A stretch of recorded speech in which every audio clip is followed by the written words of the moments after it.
வயது குழந்தையின் வயிற்றில் கரு வளர்ந்துள்ளது. இது ஒரு அபூர்வ நிகழ்வு என்று மருத்துவர்கள் தெரிவித்துள்ளனர். ஈரோடு மாவட்டம் புஞ்சை புளியம்பட்டியை சேர்ந்த ராஜு, சுமதி ஆகியோருக்கு 2 குழந்தைகள் உள்ளனர்.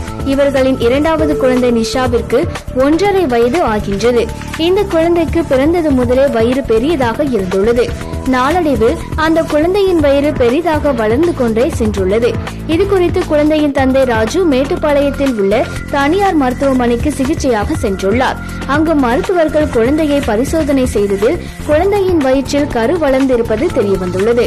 அந்த கரு 3.5 கிலோ எடை வரை வளர்ந்துள்ளதால் மருத்துவர்கள் குழந்தைக்கு அறுவை சிகிச்சை செய்ய முடிவு செய்துள்ளனர். சுமார் 2 மணி நேரம் போராடி மருத்துவர்கள் அறுவை சிகிச்சையை வெற்றிகரமாக முடித்து குழந்தையை காப்பாற்றினர். பின்னர் இது குறித்து மருத்துவர்கள் தெரிவிக்கையில், உலகில் 10 லட்சம் குழந்தைகளில் ஒரு குழந்தைக்கு இதுபோன்ற அபூர்வ நிகழ்வு நடப்பது உண்டு. குழந்தையின்